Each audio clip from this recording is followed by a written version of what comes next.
my Flosstube friends all across the world. It is Tuesday, June 29th, 2021, and this is my 7th Flosstube video. I'm so happy to see you again, to have you here. I am Chris, and this is XrossStitch. This is a channel about cross-stitching, almost exclusively, with occasional stories and ramblings about my wacky life. Thank you for stopping by. If you are a new viewer, welcome. It's good to have you here, and I hope that you like and subscribe to what you see. If you are a returning viewer, I've said it before, I'm going to say it again, you're the greatest. You're just the best viewers on Flosstube. I have them. I'm sorry. I'm proud of that. And I'm glad that you're back, and I've actually missed you. This strange little half hour of me sitting in a corner of my bedroom and talking to this little green dot on the screen has brought so much joy into my life over the past month or so, and I cannot tell you how grateful I am, and I'll probably say that at the beginning of every video, along with that adorable little jingle, that music that all of you love. That piece of music is called Spring Chicken, and I'm not. So I always like to start out with a little bit of a thank you. We've got a big day today. We're gonna do some questions. I've got an FFO. I have a start. I have works in progress. I have the winners of the first ever XrossStitch giveaway. It's very exciting. And, but first I want to just briefly say, once again, I can't tell you how happy it makes me. I announced a week or so ago that I just hit 1,000 subscribers. I'm within reach of 2,000 now, just within 2 weeks' time. And it could never have happened without the incredible support of the Flosstube community, especially other Flosstubers. So I just have to thank Karen at the Needlebug. Wow, talk about, she's amazing. Like, she's like Jean Farish amazing, right? She shouted me out, and I could not have been more grateful. Thank you so much, Karen.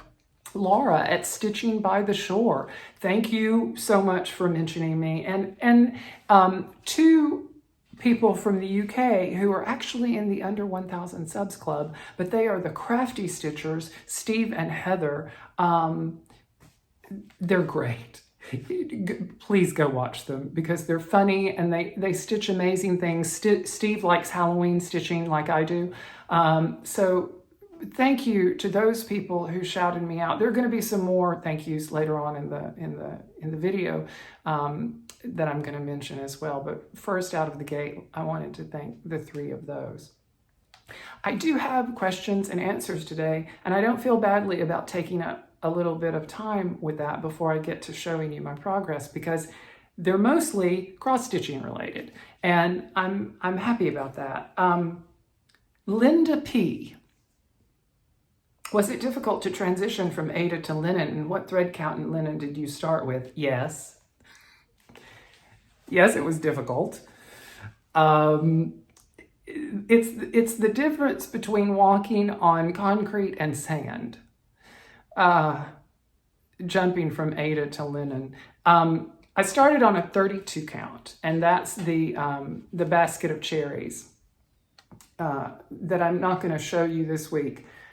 Because I didn't work on it since the last time, but that's a 32 count linen, and that was the first linen stitching that I'd ever done. I like it. I like stitching on linen quite a lot, but I'm also an aggressive, I stitch aggressively. And what I mean by that is, because Aida is so sturdy, I found very quickly when I moved to non-Aida fabrics that I pulled hard. And that has been an adjustment for me. But yeah, I found it difficult, but I think the learning curve's pretty quick on that. And anything you put your mind to, you can do. I was simply a one-handed stitcher 2.5 months ago, and now I'm a two-handed stitcher when I want to be. So anything is possible, especially when you enjoy what you're doing, when you love what you're doing. So I'm happy to be stitching on linen. That's enough about that. You got the answer, didn't you? Imogen, XrossStitch, XStitch, dear sweet friend. I'm impressed that you're stitching with a hoop. I'm impressed that you're stitching with a hoop. I sound like Frau Blucher in Young Frankenstein. I'm impressed that you're stitching with a hoop, a Q-snap, and scroll rods. Are you enjoying one more than the other, or do you think you'll keep the variety? I do enjoy one more than the other, but I am going to keep the variety. Here's the answer to that question. Without question, I prefer scroll rods. I think they're great. They hold a tension that I like, no matter whether it's Aida or another type of fabric, and they keep everything nice and flat. And I feel like when you roll your work that you've already done up in them with felt between, it helps keep it very safe. However, for smaller pieces, I like stitching on Q-snaps, and even medium-sized pieces, I like stitching on Q-snaps because even my Lowry stand will still hold them.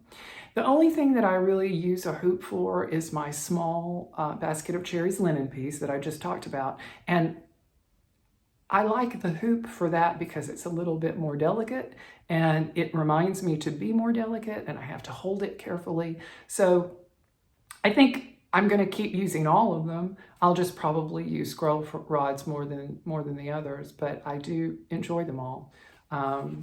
So yeah, that's enough about that. Oh, and Ellen and Jean also asked about the frames I use. My wooden scroll rod frame is an Easy Stitch, and I will link it below. And it's a great mid-range. It's not very expensive. It's also not super cheap. It's right in the middle, but affordable. And I love it. I love it. Comes in a variety of lengths, and I'll attach it below. You can follow it.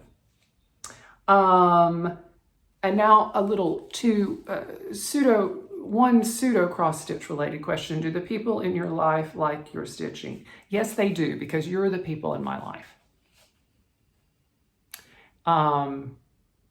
And you like my stitching. Gosh, 5 minutes in and I'm teary. Yes, the people in my day-to-day life within my physical space, they do like my stitching. They get a kick out of it. More so than I would have imagined. But by and large, this sounds so strange, but by and large, it's this community. It's this neighborhood. I want to be the Mr. Rogers of Flosstube because this is the neighborhood that I like to share my work in. And I think it's great. So yes, the people in my life enjoy my stitching. I cry at the drop of a hat. So just, I'm so excited to show you this. I can't even stand it. But one of the very first whips that you saw me doing was the Bless This House Most Eisley edition. I'm going to put along the bottom the designer of this pattern, and I believe it's an Etsy store. I got it on Etsy, but I finished it, and now I have an FFO. You ready? Now, it's not all that, but I'm so excited. I made this, and it's interesting because in the screen, as I'm looking at it now, you can't really see the texture, but it is textured, and I might even go back and texture that further. I'm gonna have to see. I'm calling it an FFO though because it's by and large it's finished. I mounted this on the sticky board. I put felt behind it, and this is actually, I didn't glue it. I sewed this to this board. I was just going to do these 2 layers, but then I thought it needed something else. So I had this faux leather, this gray faux leather, which is kind of reminiscent of the seats in the Millennium Falcon. Those of you who are Star Wars aficionados will know. And this is a pre-cut MDF board that I purchased on Etsy. I just love this thing. I'm so happy with it. But that is my FFO that I FFO'd, and I'm tickled to death. I can't wait for Michelle Bendy Stitchy to see this. I'm going to send her a message and say, okay, I please watch at least this first 10 minutes because you're going to squeal. I love it. So there you go. I'm so happy to have my very first FFO to share with you. We received the next chapter of the Wizard of Oz Secret Stitch Along from Satsuma Street, and I have started it. I did not bring it in here to show you live, but I'm going, with the magic of video, I'm going to post a video or a picture now so that you can see what it is that we are doing for this chapter. We started with Glenda and the Munchkins, and then we moved on to Dorothy and the Tin Woodsman, the Lion and the Scarecrow and the Poppy Field, and now we're on to the Witch of the West with the Flying Monkeys. Although right now it doesn't look like much, but that's what it's going to be.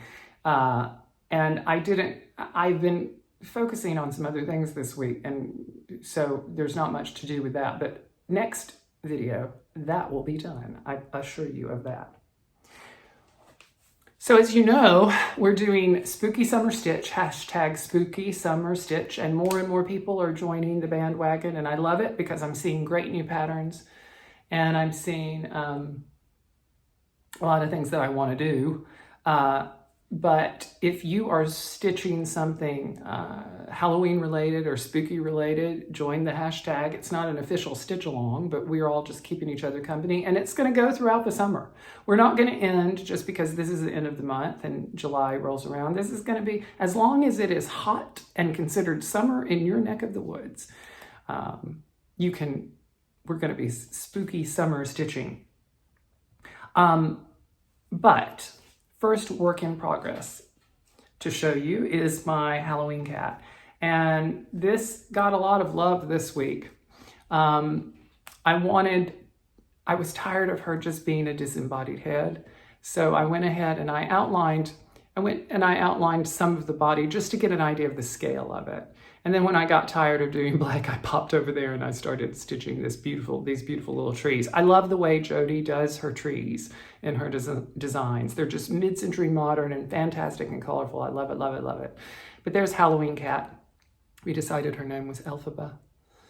And she's great. There are 2 little kittens over here that later on you're gonna see. Well, you see them in the pattern. But lots of progress on Halloween cat. This week was a bit of a difficult week for me. I had some just life stresses going on. And I found that when I was stitching, I wanted to stitch things that made me happy. Halloween cat certainly made me happy. What I found that I was doing a lot on this week was Hilde's Hayride. And this got me through the weekend at least. I began the Toad, which I loved, and then it was driving me crazy because I hadn't used the Threadworks Honky Tonk. This is Honky Tonk by Threadworks, this variegated here for the border. So after I got enough Toad established, by the way, his name is Horace, I went and I started stitching this border, which I absolutely love. So this got a lot of love this week. And I haven't decided how I'm actually going to finish this. I think I don't want to necessarily do a pillow because there's no place in my house that a pillow would reside that wouldn't get mangled by cats. So this is probably going to be either a framed piece or or some kind of board mount like I did with the Millennium Falcon, although not on a spaceship. But Hilde's Hayride, this was a lot of stitching this week. And now I have a start. A few weeks ago, you all selected Glendon Place's Sleepy Hollow for me to stitch. I loved having you choose it. And as you may know from the previous videos, I had a fabric snafu. The fabric, first of all, it took it forever to get here, so I couldn't start immediately. And then secondly, when I got the fabric, it was quilting linen and not cross-stitch linen. And so I reordered fabric, and I got a, where is it? Oh yeah, this is I'll show you in a second, a little swatch of it. But I ordered a Jobalon, an even weave, and I started Glendon Place's Sleepy Hollow. Now this is not much. I'm sorry. It's like bum ba bum, you know. But I started it. I'm going to hold this up so that you can see, but then I'm also going to superimpose a photograph of my start. I did a center start with this as it calls for. This is going to be, this is where his foot is, and the horse, the saddle strap and the horse. But more, you know, other than the fact that I did finally start it, the important thing about this is I love this fabric. It is, as I said, an even weave. It is this is a 28 count hand-dyed Jobalon by Witchelt, and it's stormy gray. And this is really, you know how sometimes you toil and you toil and you toil, but finally when the thing that is right gets to you, you realize that it was worth the wait. Same thing with the Victorian Green Ada for my Christmas Quaker, which I'm also not showing because I don't have enough to show you. But this stormy gray is just perfect for this pattern. It is, and I love stitching on it, even more than linen. I mean, I don't love stitching on linen yet. I couldn't say that, but I do love stitching on this because this is the midpoint between the sturdiness of an Ada, but the beautiful hand feel goes with my needle feel of this fabric. I just love it. So I'm real pleased with that. I will be stitching with this more, using more fabric like this to stitch with. It's just fantastic. So this is, again, stormy gray, and it's on a 28 count. So I'm gonna make Sleepy Hollow more of my focus piece this week. It and the Wizard of Oz Secret Stitch Along, because I'm not gonna get behind. I'm gonna do those two. So there will be a lot to show you on that next week. So many of you wrote me after last week's video and shared with me some of the best names of your relations that I could have ever hoped for. They made mine seem like the most commonplace names I've ever heard. And I had a Mavola. I loved it. I loved it. I love your sharing. And I get the biggest kick out of it. I sit at night and I respond to all your comments, and I just have this goofiest smile on my face because I'm just so happy to be connecting with you and hearing your stories. You also liked my shirt. Thank you.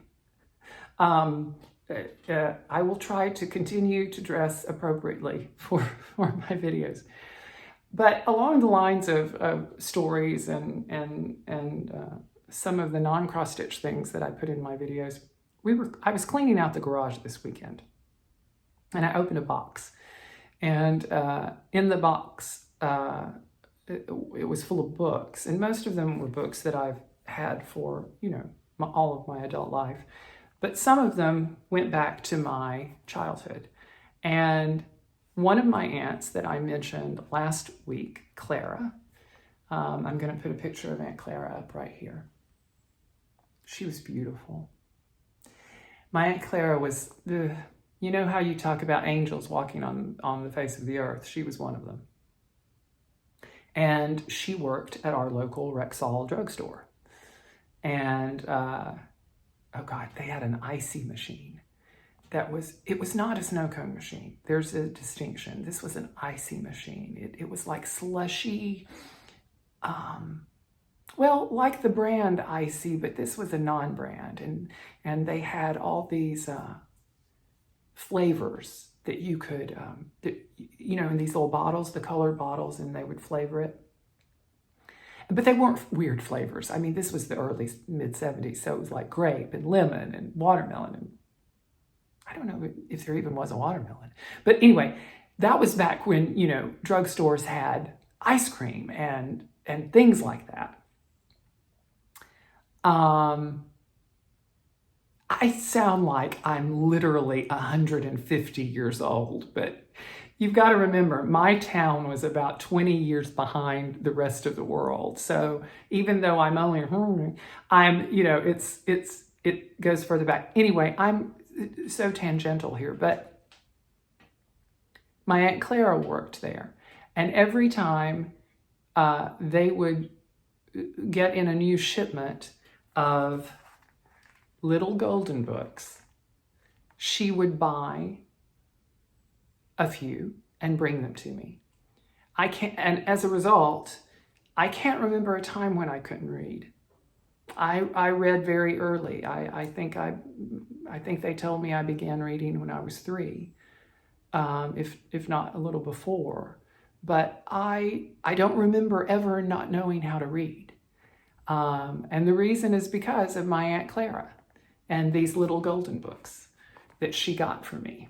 And even not little golden books. This was another little book that they used to have, The Gingerbread Man. I loved this one.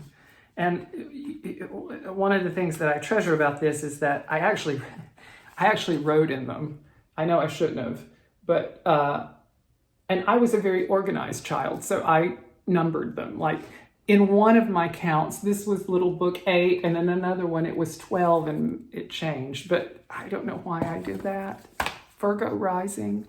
But, and this is amazing because in this one, I have my grandmother's handwriting. This little golden book belongs to Chris from a lady down the street, Miss Chloe, and given to me on May 3rd, 1973. So there's something from Chris's toy chest. And another little story about my aunt, one of my aunts, and the way she impacted the rest of my life. So there's a little heartwarming for you. This week I didn't have any. I didn't have much haul because I was focused on other things, and it was a stressful week. But I did receive the Sleepy Hollow fabric, obviously, because I began that. That I talked about earlier. And I also found 2 downloadable patterns for free on on Owl Forest Embroidery's website. Now they're a Russian company, and they of course sell amazing kits and patterns, but they have the most gorgeous free patterns you have ever seen. And I saw on a couple of other Flosstubers some patterns. I immediately went and downloaded them because I have to stitch them at some point. The first is 100 Owls. And this was, I saw it, the person who alerted me to this is someone I was going to mention later, but it's Michael from Star Parade.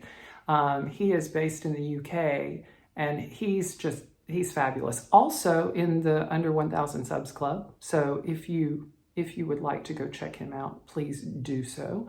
But he is going to be stitching this, and I'm going to stitch this at some point. I may try to stitch it with him. I may just go ahead and kit it up and try to stitch it along with him. But I just thought this was beautiful. And as I was on the website, I saw another one that is, of all things, if I couldn't get enough Wizard of Oz, Emerald City. And that one is just stunningly beautiful. It's so different than Satsuma Street. But if I'm not Wizard of Oz'd out by the end of this stitch along, I'm going to do this one too. So now for the moments that you have all been waiting for, the winners of my first ever crisscross stitch giveaway. I'm so excited. And I went ahead and I didn't do it yesterday. I did it this morning because I wanted to make sure that everybody who, I did have a few new comments this morning, and wow, talk about the comments on last week's video. I think I had more than I've ever had before. It was in like the 400s. Is that right? I'll have to check. It doesn't matter, but there were a lot. So as I mentioned, I am pairing, I'm not pairing with her, but Rochelle at the Cottage Needle in Oregon is going to be helping me fulfill these giveaway prizes because I don't have a lot of things stored, but I wanted to make it worthwhile. So you will be getting brand new charts winging their way to you from the Cottage Needle in Oregon, and me. I'm going to have a couple of add-ons, as I mentioned, and those will be coming to you very soon. So without further ado, here's who won the giveaways. So the first giveaway bundle, if you can call it a bundle, it's really just, it's more of a two-parter thing, will be the Leisure Arts Vintage 4-Season leaflet, which contains the first chart that I ever stitched, along with Little Dove Designs Gingerbread Cottage. And the code word for this was gingerbread. And the winner is Joyce Wells. Yay, Joyce. So Joyce, please send me an email with your address. My email is listed in the show notes, and we will get your prize out to you, your winnings out to you. Next, same thing, the Leisure Arts booklet and the chart. And that chart is Satsuma Street's Alice in Wonderland. Code word for that was Wonderland. And the winner was Karen Bradley. Congratulations, Karen. Send me your email and we'll get that to you. And the third, and this is just the chart only, but it's a brand new chart. Well, not brand new, but a really new chart and incredibly popular chart, is Teresa Kogut's Silhouette. Someone tell me how to say Teresa's last name. I say Teresa Kogut, like yogurt with a southern accent, Kogut. Anyway, Silhouette is Quaker. The code word for this was witchy, and the winner is Doris Brixley. Brixie, no L in there. Brixie, Doris Brixie. So Joyce and Karen and Doris, if you will please, as I said, send me your email, and congratulations for being the first 3 winners ever of a giveaway on XrossStitch's Flosstube channel. The only other, very quickly, I mentioned a couple of under 1,000 subs club people throughout the program. Star Parade, Michael, and Steve and Heather at the Crafty Stitchers from the UK. But I also want to shout out someone who is in the under 1,000 subs club who mentioned me recently, and that is the Wayward Stitcher. I have no idea what her name is.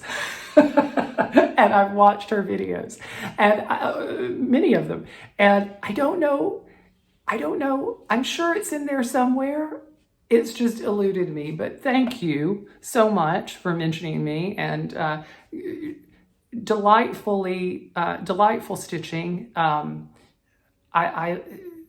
She does beautiful things and fun things, some pop culture things, and some beautiful nature pieces, birds, and it just go check her out. Give her some love because it's enjoyable. And I love her Canadian accent. I have an accent, so I feel as if I can comment on other people's accents. So both Michael at Stitch Parade and the Wayward Stitcher have great accents in completely different ways. So more power to them. Thank you so much once again for watching. I hope you enjoyed it. Next week we'll have Story Wheel, more progress on my whips. Hopefully a finish, maybe, if I can get Hilde underway. And that's about it. Yeah. Oh, no, it's not. So it's funny how you think you don't have anything from your past cross-stitch history. I was so tickled when I managed to find the book, the leaflet of the very first chart I stitched. Little did I know that hiding in my cabinets in the garage was another leaflet from early in my stitching career this was 1983. The second thing I stitched was out of this book, and I actually have it. I didn't have to order it. I found it. It's collection 1. Obviously there was more than one, of Roger W. Renardi, 4 designs. What is it with me in winter? It was there's a winter scene there. An adorable little bird, like cluster of chickadees or something. Pam at Stitching in the Land of Good Enough is gonna go crazy over that one. Puppies, Cocker Spaniel puppies, come on. But the one that I was stitching is this one. The hot air balloons. And the pattern is appropriately titled, Always Chasing Rainbows. I love that. I remember stitching this. I didn't finish this. I remember I did not finish this one. I don't know why, but I did not finish it. I'm going to have to stitch that. I'm just going to have to do it. They are chickadees, Pam. Says right, I can't show it, but it says right here, chickadees. This is, the puppies, the chart is called Morning Papers, because they're sleeping on the morning papers. And the winter scene from the front is called Red Flag. You can give that to an ex-boyfriend. Here, this is for you, because you gave me so many red flags. It's called Red Flag because of the mailbox. See, there's a red flag there.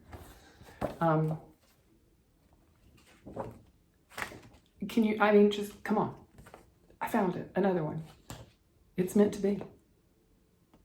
Okay, so now the real goodbye. Thank you for watching. Thank you for subscribing. Thank you for liking. Have a great week. I wish you all happy stitching. I wish you all coolness if you're hot and warmth if you're cold. And I will see you back here next week. Same stitch time, same stitch channel.